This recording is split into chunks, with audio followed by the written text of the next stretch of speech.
बोलो सतगुरुदेव की जय हो।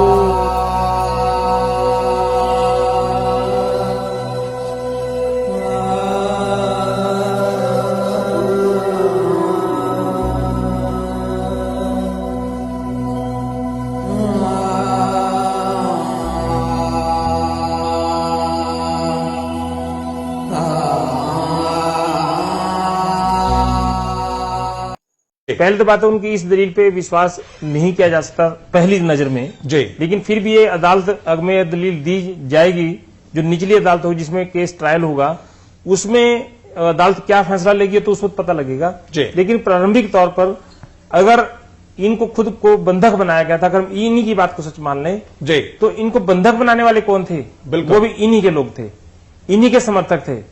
और जो अंदर महिलाएं और बच्चे जिनको बंधक जबरन तौर पर रखा हुआ था, जो महिलाएं और बच्चे बाहर निकले हैं उन सब ने ये बताया, पत्रकारों को बताया, पुलिस को भी बताया और अन्य जो वहां के नागरिक थे जो उनकी मदद कर रहे थे उनको भिजवाने के लिए उनके स्थानों पर, उनको भी बताया कि हमारे साथ जबरदस्ती करके हमें रोका गया और हमारे साथ जाती हुई जी। तो ये बात तो बिल्कुल नहीं मानी जा सकती रामपाल की इस दलील में, इस ड्रामे में। एक प्रकार से जैसे पहले ड्रामे इनके अनुयायी या इनके समर्थक या इनके जो प्रवक्ता जी पहले ही झूठे या गलत बयान देकर भ्रम की स्थिति पैदा करते रहे और ये कहते रहे कि रामपाल आश्रम के अंदर नहीं है, उसका इलाज कहीं और बाहर हो रहा है। और एवं तहलका लगातार ये बता रहा था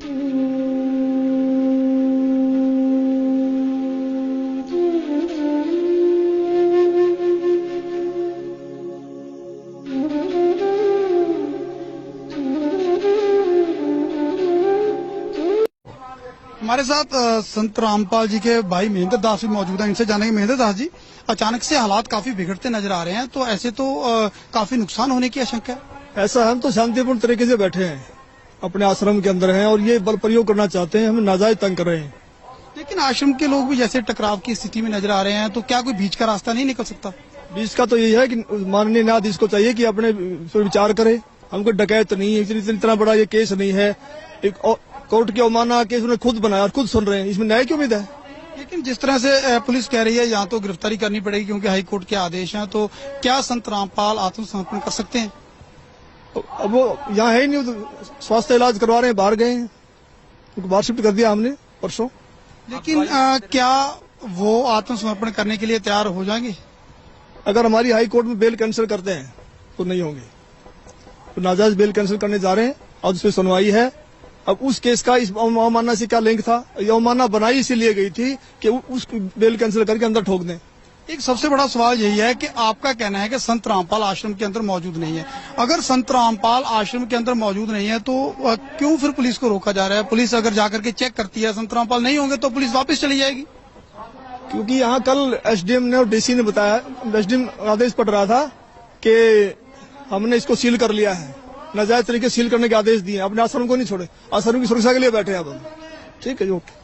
तो ये थे महेंद्र दास, संत रामपाल के भाई हैं और जो आश्रम के प्रवक्ता राज कपूर ने हमसे बात की। इनका कहना है कि आश्रम के लोग किसी भी हाल में पीछे नहीं हटेंगे, यानी कि अगर पुलिस आगे जाएगी तो इनका कहना है कि यह लोग अपनी जान तक देने के लिए तैयार हैं, यानी कि सीधा सीधा कह सकते हैं कि टकराव की स्थिति यहाँ पर पैदा हो चुकी है। अब देखना होगा कि ऐसे हालातों में आखिर इस मामले का निपटारा कैसे होगा, कैसे हाईकोर्ट के आदेश का पालन होगा और कैसे हो पाएगी संत रामपाल की गिरफ्तारी। कैमरामैन सुमित क्लियर के साथ नृपिंदर सिंह ब्राड़, एबीपी न्यूज, बरवाला, हिसार।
रिपोर्ट आ चुकी है, आपको मेडिकल रिपोर्ट आ चुकी है, उसमें है कि आप बिल्कुल सही है, लेकिन कोर्ट को गुमराह कहीं न कहीं किया गया। ये कहा जाता रहा कि आप अस्वस्थ है, जिसकी वजह से कोर्ट में पेश नहीं हो पाए। अब स्वस्थ हो गया, मैं पहले बीमार था। रामपाल जी, आपकी जो बेल एप्लीकेशन थी वो भी अब रिजेक्ट कर दी गई है, जो 2008 में आपको बेल मिली थी कोर्ट की तरफ से, उसके बारे में क्या कहना है? धन्यवाद। जो पूरा विवाद हुआ उसमें 6 लोगों की जान गई, तो आपको कोई अफसोस है उस बात का? बहुत अफसोस है जी।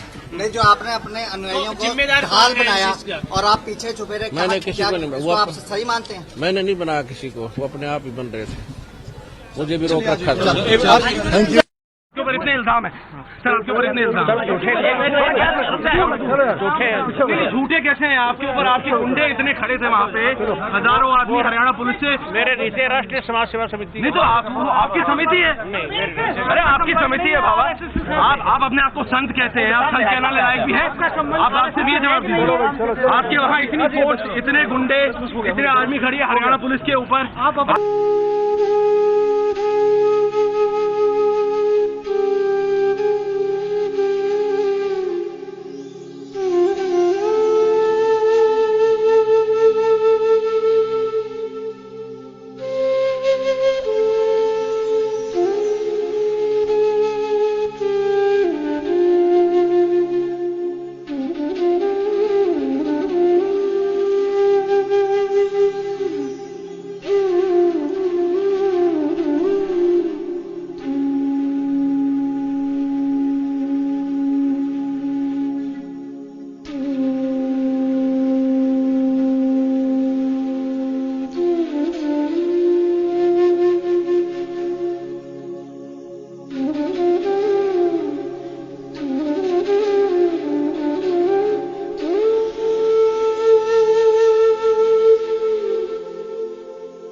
सर्व संघ से मेरा आदेश है कि जो भी कार्रवाई की जा रही है, जैसे कोई समागम मनाया जाता है या कोई और कार्रवाई हो रही है, ये मेरे आदेश से ये सब भगत कर रहे हैं, जिनकी जो मैंने कमेटी बना रखी है।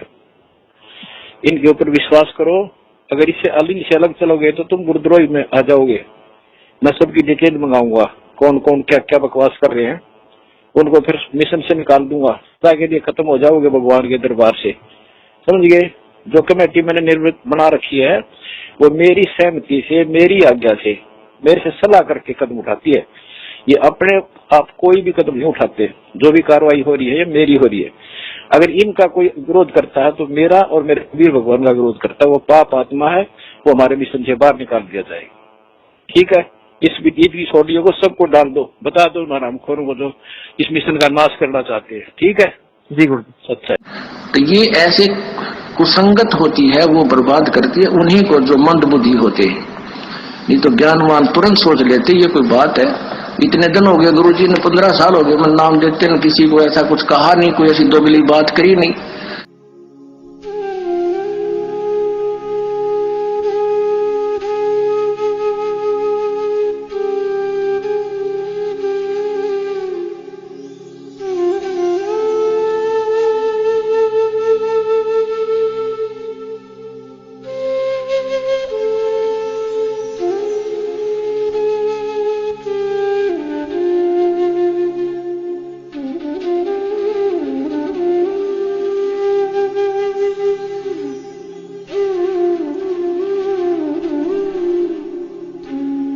इस बारे में आपकी क्या राय है? हमारा संत रामपाल जी को और उसकी संगत को बहुत बहुत धन्यवाद। और उन्होंने हमें आज 11 लाख रुपए चंदा देकर भी आंदोलन में भी मदद की। और मैं तो ये कहना चाहूंगा कि संत रामपाल जी के ऊपर भी जो जुल्म हुए, और उस जुल्म को जब वे उनके दर्शन करने उनके शरणार्थी जाते हैं तो उस पर भी तमाम अत्याचार किए जाते हैं, लाठियां बरसाई जाती है। सरकार उनको तंग कर रही, और जो आर्य समाज के उनके बीच में डिस्प्यूट है उसको भी दूर कराने की कोशिश करेंगे, क्योंकि हम खुद आर्य समाजी हैं।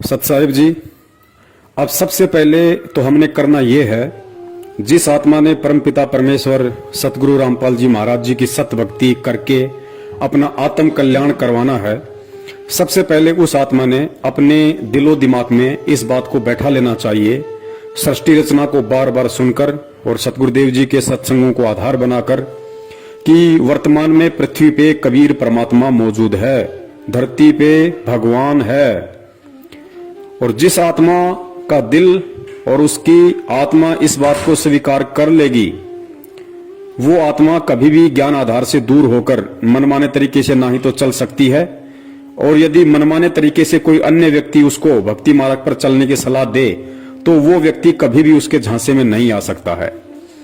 क्योंकि सतगुरुदेव जी ने बताया कि जब तक आप अपने गुरु को परमात्मा के रूप में नहीं देखोगे तब तक तो आपकी भक्ति शुरू भी नहीं होती है, चाहे आपने कोई सा भी नाम ले रखा है।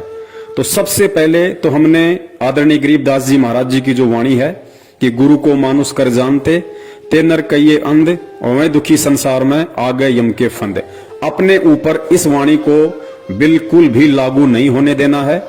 क्यों? क्योंकि हमने गुरु को मानुष नहीं समझना है, ना ही मानना है। और जिस आत्मा को यह समझ में आ गया कि गुरु रूप में इस पृथ्वी पे वर्तमान में साक्षात कबीर परमेश्वर मौजूद हैं, तो वो आत्मा विश्वास आधार से इस भक्ति पे दृढ़ होकर लगी रहेगी।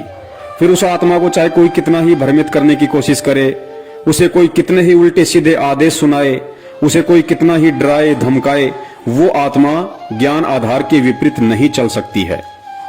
तो सबसे पहले हमने ये देखना है कि हिसार जेल में जो बैठे हैं वे सतगुरु रामपाल जी महाराज जी नहीं बल्कि कबीर परमेश्वर हैं। और सबसे बड़ा धोखा जो संगत खा रही है, जितने भी इन कॉल एजेंटों के बहकावे में आकर, सतलोक आश्रम मैनेजमेंट हरियाणा वालों के बहकावे में आकर, इनके तानाशाही फरमानों की पालना करके जितने भी लोग अपने कर्म फोड़ रहे हैं या सतगुरुदेव जी के ज्ञान विपरीत कर्म कर रहे हैं, उन सब ने हिसार जेल में केवल संत रामपाल जी महाराज जी को देखा है और देख रहे हैं। वो आत्माएं हिसार जेल में कबीर परमेश्वर को नहीं देख रही। उन्हें लगता है कि संत रामपाल जी महाराज जी एक संत हैं, एक गुरु है, और परमात्मा तो कबीर जी हैं जो सतलोक में बैठे हैं। और यही कारण है कि वो आत्माएं पिछले 6 वर्षों से धोखे पे धोखे खाए जा रही हैं। पुण्यात्माओं, विचार करना, 1 सेकंड के लिए आप भूल जाइए कि हिसार जेल में संत रामपाल जी महाराज बैठे हुए हैं। आप हिसार जेल में उस कबीर परमेश्वर को देखिए जिनकी हम दाढ़ी मूंछ वाली फोटो देखते हैं। आप भूल जाइए कि कोई संत रामपाल जी महाराज जी भी हैं। आप ये देखिए कि हिसार जेल में वर्तमान में जो बैठे हैं वे कबीर परमेश्वर बैठे हैं, सफेद दाढ़ी मूंछ वाले बैठे हैं। और जब आप उस कबीर परमेश्वर को सफेद दाढ़ी मूंछ वाले रूप में हिसार जेल में बैठा हुआ देखेंगे, और उसके बाद यदि आपसे कोई कहे कि हिसार जेल से कबीर परमेश्वर जी के आदेश आए हैं कि हमने हरियाणा की कांग्रेस सरकार को वोट डालना है, बीजेपी को हराना है, उसके 6 महीने बाद में आदेश आए कि हमने दिल्ली में केजरीवाल को हराना है और नरेंद्र मोदी की बीजेपी वाली पार्टी को जिताना है, जैसा कि सतलोक आश्रम मैनेजमेंट हरियाणा वालों ने ये सब नाटक किए हैं। संगत से कभी कांग्रेस को वोट डलवाए हैं तो कभी बीजेपी को वोट डलवाए हैं। आपको यदि हिसार जेल से आदेश आए कि आपने हरियाणा के जाट आंदोलन में शामिल होकर सरकार का विरोध करना है, आपको हिसार जेल से आदेश आए कि आपने राजस्थान की करनी सेना को समर्थन देना है, क्योंकि करनी सेना उस गैंगस्टर के समर्थन में है, उस गुंडे व्यक्ति के समर्थन में है जो 1-2 साल पहले पुलिस एनकाउंटर में मारा जा चुका था, जिसका नाम था गैंगस्टर आनंदपाल सिंह। क्या आप एक गैंगस्टर के समर्थन में उसकी सीबीआई जांच में खड़े हो सकते हैं जब आपकी अंतरात्मा इस बात को जान रही है कि हिसार जेल में साक्षात कबीर परमेश्वर दाढ़ी मूंछ वाले बैठे हैं? आप बिल्कुल भी इन आदेशों की पालना नहीं करेंगे। ना ही तो आप बीजेपी को वोट देंगे, ना ही आप कांग्रेस को वोट देंगे, ना ही आप किसी भी कुपात्र को दान देंगे, ना ही आप किसी भी गैंगस्टर की सीबीआई जांच का समर्थन करेंगे, जब तक आप हिसार जेल में दाढ़ी मूंछ वाले कबीर जी को देख रहे हैं। उसके बावजूद भी आप लोगों ने वो सारे उल्टे कर्म किए सतलोक आश्रम मैनेजमेंट हरियाणा के कहने पे। आप लोगों ने कांग्रेस को भी वोट दिए, आप लोगों ने बीजेपी को हराने के लिए कांग्रेस का समर्थन किया। फिर अगले 6 महीने बाद में दिल्ली में आप लोगों ने बीजेपी को जिताने के लिए केजरीवाल की गवर्नमेंट का विरोध किया, लोगों को जा जाके उत्साहित किया कि केजरीवाल को हराना है, बीजेपी को जिताना है।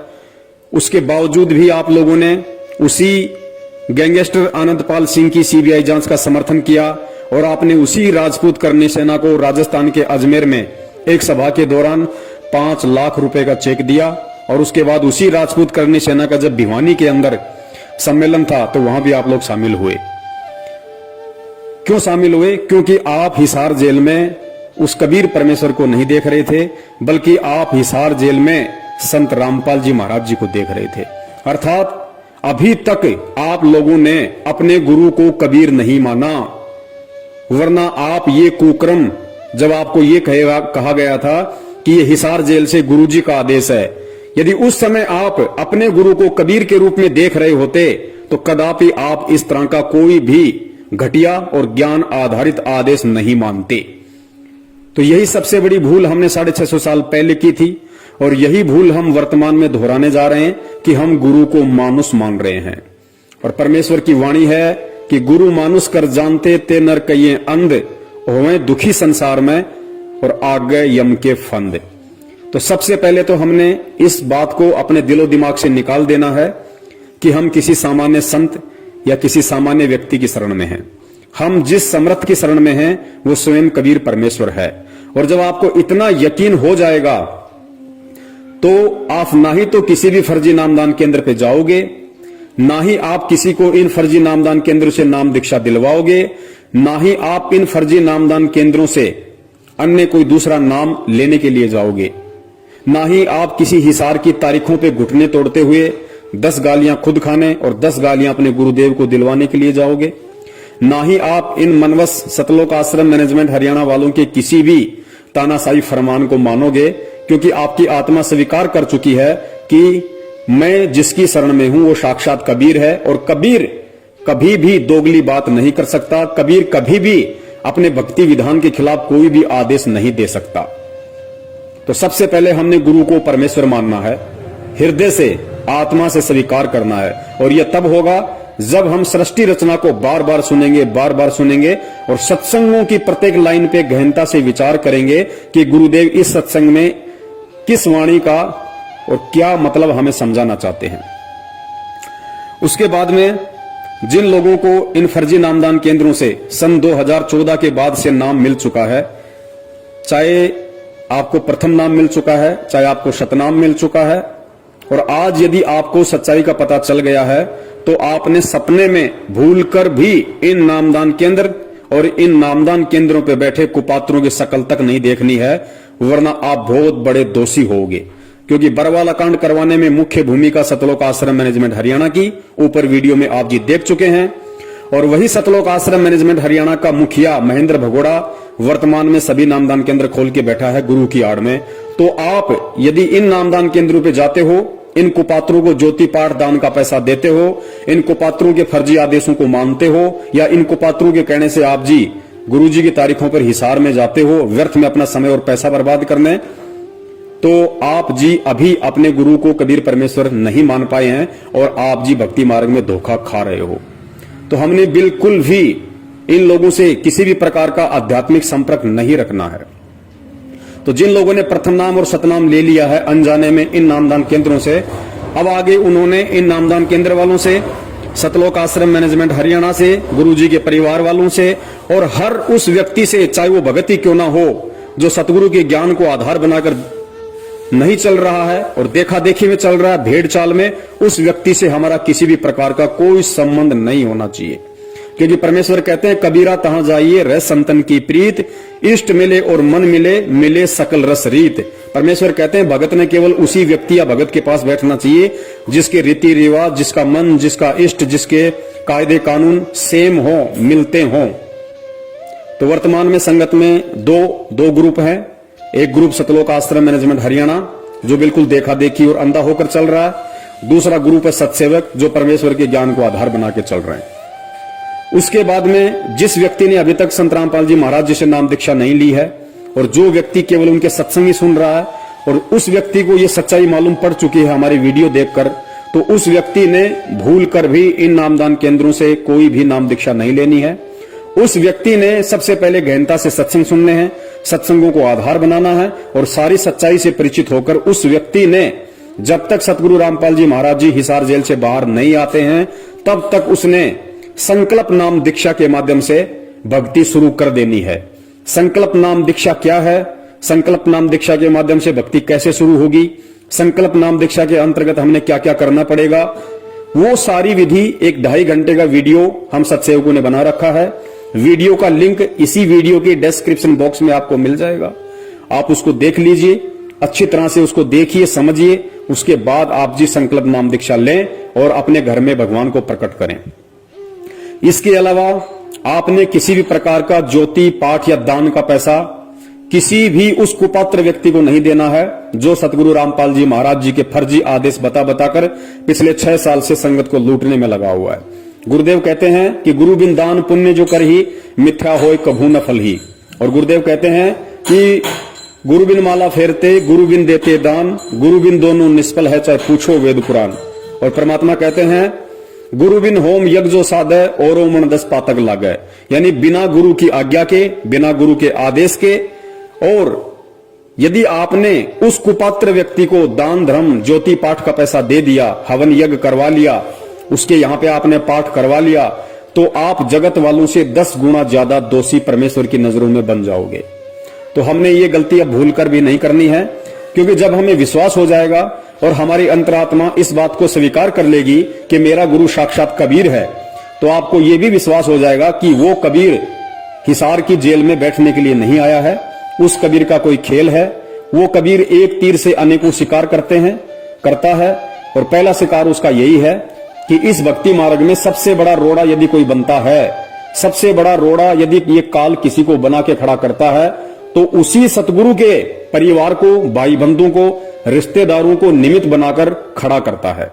तो सतगुरु रामपाल जी महाराज जी ने सबसे पहले इस सतलोक आश्रम मैनेजमेंट हरियाणा अपने परिवार वाले, अपने रिश्तेदार, जो भी ये मैनेजमेंट है, जितने भी कोऑर्डिनेटर हैं, नामदान संचालक है, इन सबको ज्ञान आधार से प्रत्येक भगत के हृदय में ये जमा देना है कि हमने यदि भक्ति करनी है, यदि कबीर की भक्ति करनी है, हमने यदि सतलोक जाना है, तो हमने केवल और केवल अपने सतगुरुदेव जी के वचन और उनके ज्ञान को ही आधार बनाकर चलना पड़ेगा। और सतगुरु का उसके सत्संगों के अतिरिक्त अन्य कोई भी किसी प्रकार का आदेश नहीं होता है। सतगुरु का जो भी आदेश है वो उनका सत्संग है। सत्संगों से बाहर सतगुरु कभी भी दोगली बात करते हुए अन्य आदेश नहीं देता है। जिस प्रकार इन लोगों ने उसी कबीर परमेश्वर का नाम लेकर हमसे राजनीतियां करवा दी, हमसे आरक्षणबाजियां करवा दी, हमें अनेक प्रकार के सामाजिक संगठनों के धरनों में बैठा दिया, हमसे राजनीतिक पार्टियों का समर्थन और उनकी वोटिंग के लिए गली गली गांव गांव जाकर हाथ फैलवा दिए, हमारे से गुंडों की सीबीआई जांच करवा दी, कुपात्रों को लाखों की संख्या में, करोड़ों में दान दिलवा दिया। तो हमने अब ये गलतियां बिल्कुल भी नहीं करनी है। उसके बाद जिस आत्मा ने ज्योति या पाठ करवाना है या जिसकी इच्छा है, क्योंकि परमेश्वर कहते हैं कि साल में एक बार पाठ का संकल्प अवश्य करवाना चाहिए। तो साल में एक बार का मतलब है, वर्तमान में गुरुदेव जेल में हैं, आज हमारे बीच में शरीर रूप में नहीं है, तो परमेश्वर ने उसकी विधि बता रखी है। परमेश्वर ने कहा कि साधु भूखा भाव का, धन का भूखा नाही, और जो कोई धन का भूखा वो साधु भी नहीं। यानी जो असल में संत होगा, सतगुरु होगा, जो कबीर होगा, वो माया का भूखा नहीं होता, वो धन का पैसे का भूखा नहीं होता, वो केवल भाव का भूखा होता है। तो हमने जहां अपने घर में परमेश्वर का दरबार लगा रखा है, वहां पे हमने दंडवत प्रणाम करके, यदि हमने ज्योति संकल्प करनी है तो हम ज्योति की प्रार्थना करेंगे, यदि हमने पाठ का संकल्प करना है तो हम पाठ का संकल्प करेंगे, और परमेश्वर को दंडवत करके हम ये प्रार्थना करेंगे कि हे परमपिता परमेश्वर, आपका दास या दासी आप जी के चरणों में ज्योति का संकल्प करता है। हे परमेश्वर, इस दास के इस संकल्प को स्वीकार करें, और परमात्मा जिस दिन आप साक्षात हमें दर्शन देंगे, जब आप आश्रम में आएंगे, परमेश्वर उस समय, आज मैं जो संकल्प कर रहा हूं आपकी प्रेरणा से, परमेश्वर उस समय जो भी पैसा आप बताएंगे, आप कहेंगे, उतना पैसा मैं आप जी के कर कमलों में दूंगा। तो साधु भूखा भाव का, धन का भूखा नहीं। परमेश्वर अंतर्यामी होता है, घट घट का वासी होता है। इस तरीके से हमने ज्योति पाठ का संकल्प करना है। सेम लाभ परमात्मा देंगे क्योंकि ये सतगुरु का वचन है और भक्ति मार्ग में सतगुरु का वचन ही सर्वोपरि होता है, सर्वोत्तम होता है और सतगुरु का वचन ही उनके सत्संग होते हैं। इसके अलावा सतगुरु का यदि कोई सबसे बड़ा आदेश है तो सतगुरु के द्वारा हमें जो नित्य नियम दिया गया है वो सतगुरु का सबसे बड़ा आदेश है। हम सुबह सुबह जो नित्य नियम करते हैं वो केवल हमारे लिए आदेश है, सतगुरु का वो हमारे लिए आदेश है। हमने उन वाणियों पे अमल करना है, हम सभी ने उन वाणियों के अनुसार अपनी रहनी और करनी को करना है, जिससे कि सतगुरुदेव जी प्रसन्न हो, सतगुरुदेव जी हम पे खुश हों और हमारे को भक्ति धन से परिपूर्ण करें। तो आपने इस तरीके से जब तक सतगुरु रामपाल जी महाराज जी हिसार जेल से बाहर नहीं आ जाते हैं तब तक आपने इस ज्ञान को आधार बना के रखना है। और जब तक हम ज्ञान को आधार बना के नहीं चलेंगे, ज्ञान को आधार नहीं बनाएंगे, सतगुरु कभी भी हमारे से प्रसन्न नहीं होगा। परमेश्वर ने कहा कि 3 युगों से तुम्हें ये धर्म के ठेकेदार इसी तरह भगवान की आड़ में लूटते आए हैं और वर्तमान में भी यदि हम इन काले अंग्रेज और धर्म के व्यापारी सतलोक आश्रम मैनेजमेंट हरियाणा के हाथों लुटते रहेंगे, पिटते रहेंगे, तो पुण्यात्माओं फिर क्या फायदा उस परमेश्वर का ये शिक्षा देने का, और क्या फायदा फिर उस परमेश्वर से ये तत्व ज्ञान लेने का, और क्या फायदा फिर ये कबीर की भक्ति करने का। तो हमने हर स्थिति में सतगुरुदेव जी को खुश करना है, सतगुरुदेव जी को प्रसन्न करना है। और एक चीज अपने दिलो दिमाग से निकाल देना कि सतगुरुदेव किसी भी कानूनी प्रक्रिया से बाहर आएंगे। सतगुरु यदि बाहर आएगा तो अपने बच्चों को ज्ञान आधार से चलता हुआ देखकर आएगा, क्योंकि यदि हम अपने गुरु को कबीर मान रहे हैं और मान चुके हैं तो ये भी निश्चित है कि इस दुनिया की कोई भी जेल उस कबीर को 4 दीवारी में कैद करके नहीं रख सकती। वो कबीर अनंत कलाओं का स्वामी है, वो एक रूप में जेल में है, दूसरे रूप में हम सबके घर में और घट में विराजमान है, तीसरे रूप में वो शतलोक में बैठा हुआ है। और परमेश्वर भी कहते हैं कि मोकू कहां ढूंढे रे बंदे, मैं तो तेरे पास में। परमेश्वर हमें रोज संध्या आरती में पढ़ाते हैं कि घट ही में गंगा, घट ही में यमुना और घट ही में है जगदीश, सतगुरु तारेंगे। तो जब तक हम इन वाणियों पर विश्वास और अमल नहीं करेंगे और हम उस कबीर परमेश्वर को, उस गुरुदेव को यदि हम अपनी अज्ञानता और मूर्खता के चलते हम उनको नामदान केंद्रों पे देखेंगे, हम उनको हिसार में देखेंगे, हम उनको मैनेजमेंट के जो कि काल एजेंट है उसके सत्संगों में देखेंगे, तो पुण्यात्माओं हम कभी भी उस परमात्मा के दिल में जगह नहीं बना पाएंगे और कभी भी हम ज्ञान आधार से इस भक्ति पे नहीं चल पाएंगे। और जब तक हम ये दोनों गलतियां करते रहेंगे परमात्मा कभी भी हम पे प्रसन्न नहीं होगा। तो आप सभी ने इस ज्ञान को आधार बनाकर सतगुरुदेव जी को प्रसन्न करना है और अपने भक्ति धन को बचा के रखना है। कोई भी काल एजेंट, कोई भी काल का दूत हमें किसी भी मोड़ पे कोई भी उल्टा आदेश बताकर लूट ना सके।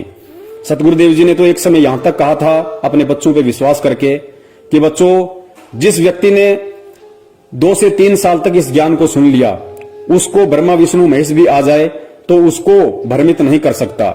जबकि हम देख रहे हैं कि जिन व्यक्तियों ने 10-10 साल से नाम ले रखा, 20-20 साल से नाम ले रखा है, उनको ब्रह्मा विष्णु महेश तो छोड़िए, ब्रह्मा विष्णु महेश के नाखून के बराबर भी जो नहीं है सतलोक आश्रम मैनेजमेंट हरियाणा, ये पिछले 6 साल से किस कदर उन भक्तों की दुर्गति करवा रहा है, उनको ज्ञान के विपरीत चलवा रहा है। तो फिर हम कब उस लायक बनेंगे जिस लायक हमें सतगुरु यहां पे ज्ञान देकर बनाने आए हैं। तो हमने विश्वास के साथ भक्ति करनी है और हम अपने गुरु को यदि कबीर मान चुके हैं तो विश्वास रखना कबीर बाहर आएगा, कबीर पूरी सृष्टि को नाम देगा। कबीर का वचन है, कबीर ने कबीर सागर में लिखवा दिया था कि धर्मदास जब वो 5505 वर्ष वाला समय बीत जाएगा उसके बाद एक समय ऐसा आएगा जब पूरी सृष्टि मेरे से नाम लेगी, हर घर में सतनामी होंगे। और परमेश्वर ने कहा था कि सकल सृष्टि परवानिक हुई, और मालिक कहते हैं घर घर होगा बोध विचारा। तो ये भक्ति विश्वास की है। अगर विश्वास नहीं है तो चाहे आप कितनी ही भक्ति कर लो, कितना ही आप दिखावा कर लो, कितना ही आप दान धर्म कर दो, आपको कुछ भी मिलने वाला नहीं है। ठीक है, जो आप ये 5 यज्ञ आप जी करते हैं ये आपको मिल जाएगा, लेकिन आपको कबीर और उसका सतलोक नहीं मिलेगा। तो इस तरीके से सतगुरु रामपाल जी महाराज जी के हिसार जेल से आने तक, और विश्वास रखना सतगुरु चाहे आए कल, सतगुरु चाहे आए 10 साल बाद, सतगुरु चाहे आए 20 साल बाद, और चाहे सतगुरु की मौज वो जेल से ना आए, लेकिन हमने यदि उनको कबीर मान लिया है, सतगुरु मान लिया है, तो हमने ज्ञान आधार की पूंछ पकड़ के इस भक्ति मार्ग पे निश्चिंत होकर लगे रहना है। क्योंकि पुण्यात्माओं, विचार करना, सतगुरु के मिलने से पहले आप और हमें बिल्कुल भी नहीं पता था कि सतगुरु क्या होता है, सतलोक क्या है, मोक्ष क्या है, और हमारा ये जीवन प्राप्त करने का मकसद क्या है। तो परमात्मा ने खुद ही हमारा हाथ पकड़ा, खुद ही हमें ये जानकारी करवाई। तो निश्चित सी बात है पुण्यात्माओं, जब हमारी कोई औकात ही नहीं है, जब हमारी अपनी कोई सोच और विचार ही नहीं है, और कबीर परमेश्वर ने खुद हमें एक सोच दी, हमें एक विचार दिया, हमें इस भक्ति मार्ग पे लगाया, तो जाहिर सी बात है हमें सतलोक पहुंचाने का काम, हमें सतलोक में बैठाने की जिम्मेदारी स्वयं उस कबीर परमेश्वर की है। अब वो उनकी मर्जी, वो चाहे तो इस जन्म में बैठा दे, वो चाहे तो अगले 10 जन्म के बाद बैठा दे। हमें बिल्कुल भी इस बात की चिंता नहीं करनी है, क्योंकि हम अपना सब कुछ कबीर परमेश्वर को सौंप चुके हैं। ऐसा नहीं है कि हम आज पहली बार उस कबीर परमेश्वर की शरण में आए हैं। अनंत युग हो गए हमें इस परमात्मा की शरण में रहते हुए, और जब अनंत युग बीत जाते हैं तब ये ज्ञान थोड़ा थोड़ा समझ में आने लगता है। क्योंकि परमेश्वर ने मीराबाई के लिए कहा था कि साधु सेती मस्करी, चोरा नाल खुशहाल, मल अखाड़ा जीतेंगे ये युगों युगों के माल। मल अखाड़ा यानी भक्ति रूपी अखाड़ा केवल वही आत्मा, वही पहलवान जीतेगा जो युगों युगों से कबीर परमेश्वर की भक्ति करता आ रहा है। तो जितनी बार भी हम इस कबीर परमेश्वर की शरण में आए हैं, हर बार हम यही सोचते थे कि अब की बार हमारा मोक्ष पक्का है, अब की बार हमारा मोक्ष पक्का है, जैसा आज हम वर्तमान में सोच रहे हैं। लेकिन क्या उन युगों में हमारा मोक्ष हुआ? नहीं हुआ। हमारे चाहने से कुछ नहीं होगा, क्योंकि परमेश्वर कहते हैं कि मनु मनोरथ ना कीजिए, तेरा किया ना होए, जय पानी से घी निकले तो लूखा खाए ना कोई। तो जब हमने अपना तन मन धन सब कबीर परमेश्वर को सौंप दिया है, तो हमने निश्चिंत हो जाना चाहिए कि वो परमेश्वर अब हमें 84 लाख योनियों में नहीं जाने देगा। जब तक हम पार नहीं हो जाते, जब तक हम सतलोक में नहीं पहुंच जाते, तब तक वो परमेश्वर हमें मानव जन्म देकर अपनी शरण में लेता रहेगा। तो इतना आश्वस्त प्रत्येक उस आत्मा को हो जाना चाहिए जो आत्मा अपने सतगुरु में कबीर को देख रही है। और यदि कोई अपने गुरु को संत रामपाल मान रही है, उन्हें एक मां के पेट से जन्म लिया हुआ जीव मान रही है, उन्हें मानुष समझ रही है, उस आत्मा की तो फिर दास कुछ नहीं कह सकता। उस आत्मा का तो फिर अपना संस्कार है, जैसा उसे मिलेगा वैसा ही उसे मिलना है।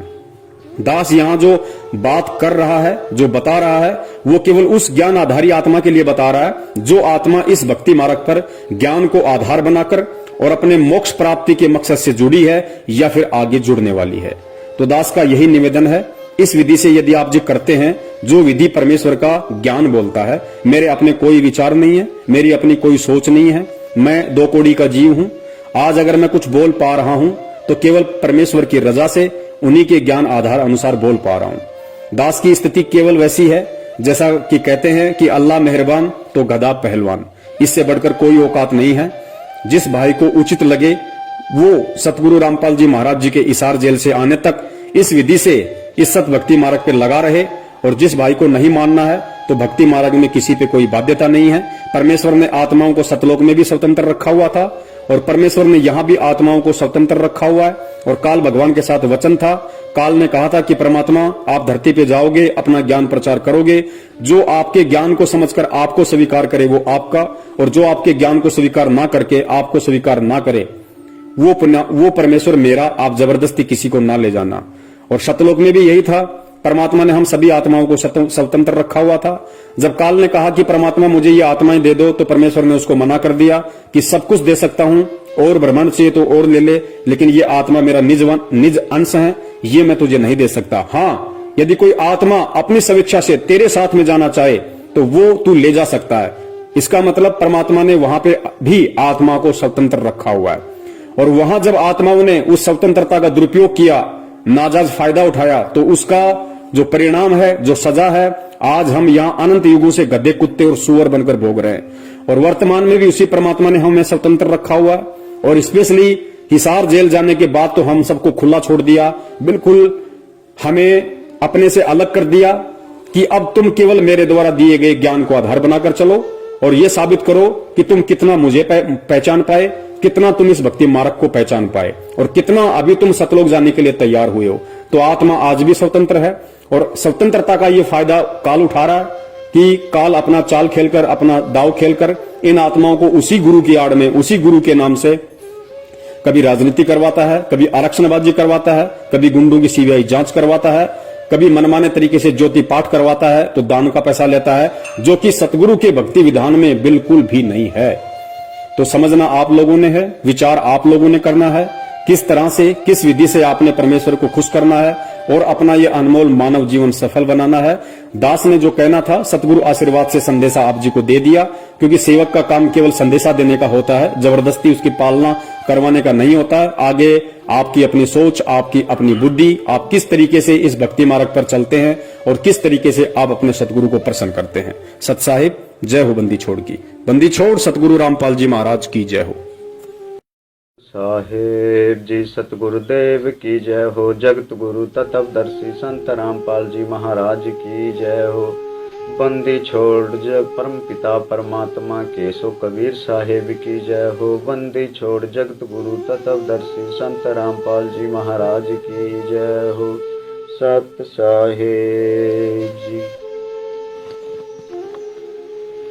जयपुर वाले पवन भगत तन कर दिया पर्दा फास, रे घबराना नहीं। जयपुर वाले पवन भगत तन कर दिया पर्दा फास, रे घबराना नहीं।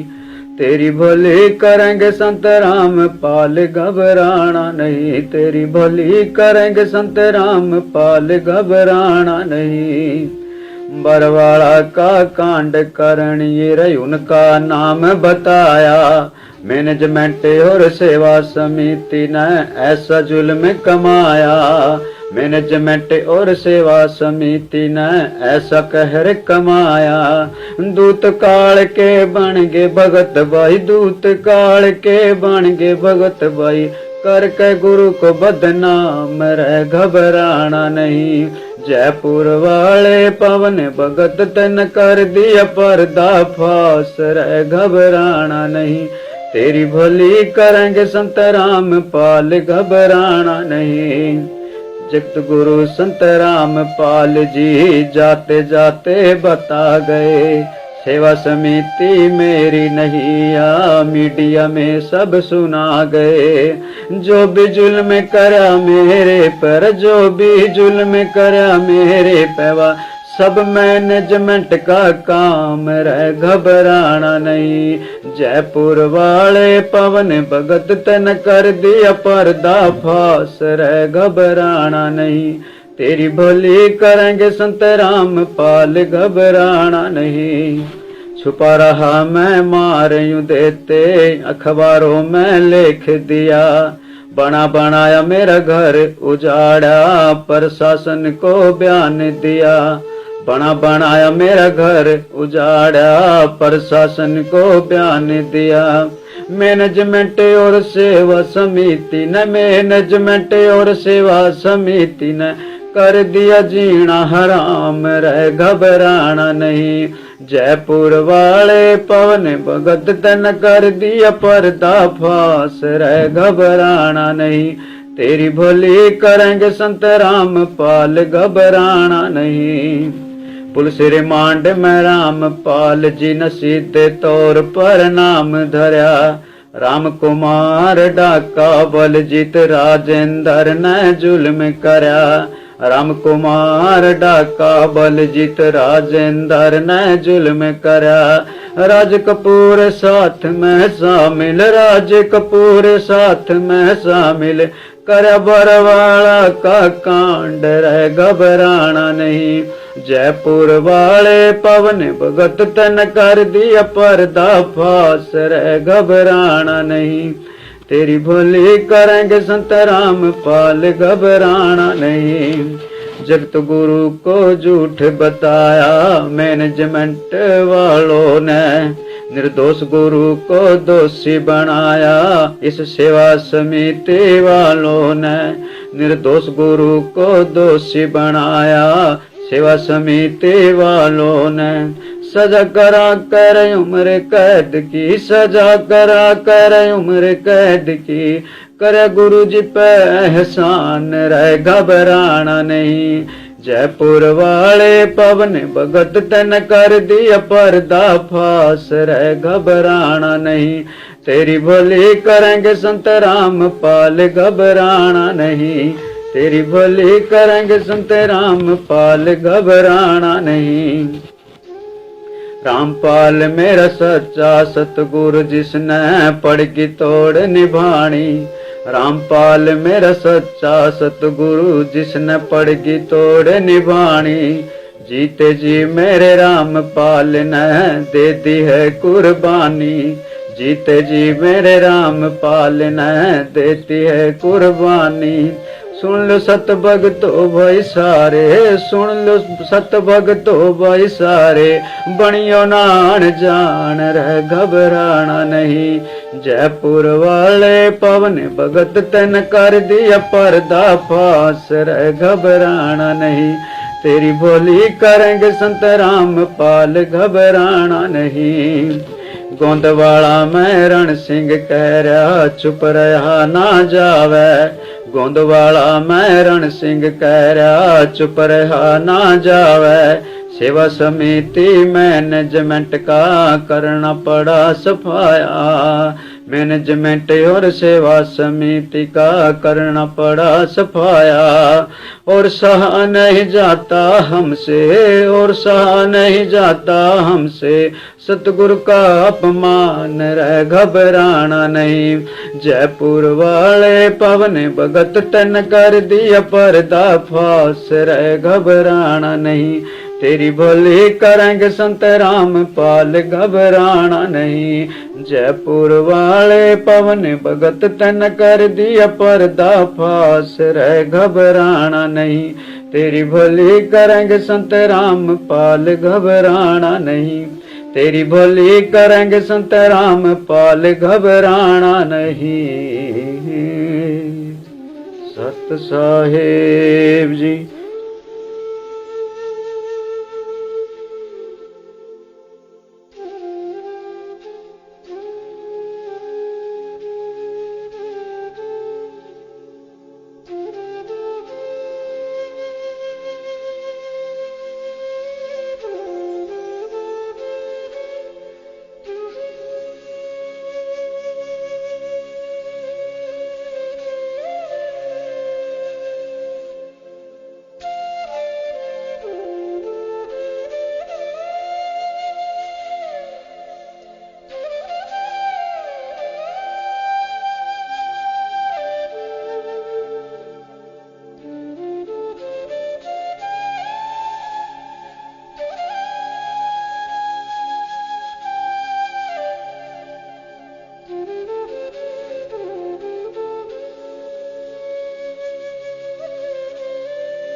बोलो सतगुरुदेव की जय हो।